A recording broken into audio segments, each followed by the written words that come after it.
CM ত্ৰিপুলৰ যি আঁচনিটো এই আঁচনিটো লৈ যেহেতু আমি সন্দেহ প্ৰকাশ কৰিছিলোঁ যে ইয়াতে জালিয়াতি হৈছে, কাৰণ আপোনালোকে ইমান মেছেজ কৰিছে আমাক গ্ৰুপত এড কৰা নাই, এই কথাটো নিজে মুখ্যমন্ত্ৰী স্বীকাৰ কৰিলে যে ইয়াতে জালিয়াতি হৈছে বুলি।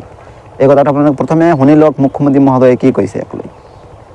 2-এজন বুলি কওঁতেতো বহুত কমেই, মই 20% গণ্ডগোল বুলি ধৰি থৈ দিছোঁ, কিন্তু পাইছেতো অসমীয়া ল'ৰা ছোৱালী।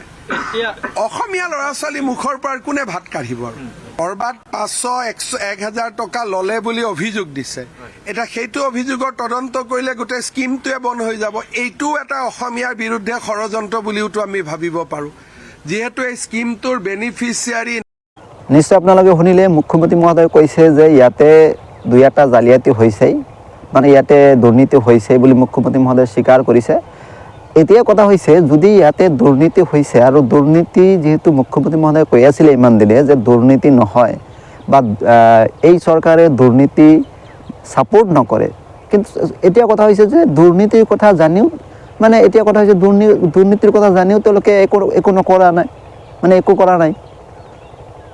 ইয়াতে কোনোবাই যদি ইণ্টাৰভিউ নিদিয়াকৈ চিলেকশ্যন হয় আৰু ইয়াতে আমাৰ দৰে মানুহ আছে যিবিলাকে ইণ্টাৰভিউ দিছে, মানে ইয়াতে আপোনাৰ ইমান কষ্ট কৰি তাতে যাব লগা হৈছে, ইণ্টাৰভিউ দিছে, তাৰপিছত তেওঁলোকে চিলেকশ্যন নহ'ল, এইটো বহুত বেয়া কথা। কাৰণ ইণ্টাৰভিউ নিদিয়াকৈ চিলেকশ্যন পোৱাটো বা পইচা দি ইয়াতে চিলেকশ্যন পোৱাটো বহুত এটা বেয়া কথা। যিহেতু এই কথাটো বা এনেকুৱা ধৰণৰ কাম যিহেতু এই চৰকাৰে ছাপোৰ্ট নকৰে, তাৰপিছতো এনেকুৱা কাম হৈছে মানে এই চৰকাৰৰ এটা ডাঙৰ এটা মানে নেগেটিভ পইণ্ট এইটো। আৰু আমি চৰকাৰক অনুৰোধ জনাইছোঁ যে যিহেতু 75,000 চিলেকশ্যনৰ কথা আছিলে, যদি সঁচাকৈ ইণ্টাৰভিউ দিয়াৰ পৰাই যদি 75, তেতিয়াহ'লে এই আমি যিবোৰ চাই আছোঁ যে মানে কি ক'ম আৰু ইয়াতে 90% বা 80% যদি ইয়াতে ইণ্টাৰভিউ মানে দিয়াৰ পৰা চিলেকশ্যন পোৱা নাই, মানে কেনেকুৱা কথা এইটো। সেইকাৰণে আমি চৰকাৰক অনুৰোধ জনাইছোঁ যিমানখিনি চিলেকশ্যন পাইছে এই চিলেকশ্যনৰ লিষ্টটো প্ৰকাশ কৰক।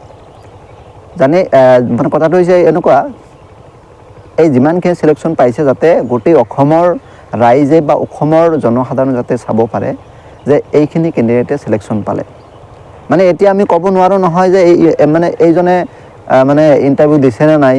সেইকাৰণে কৈছোঁ যে চৰকাৰে এই যিখিনিয়ে চিলেকশ্যন পাইছে এই লিষ্টখন প্ৰকাশ কৰক, ইয়াৰ পৰা মানে সন্দেহটো দূৰ হ'ব।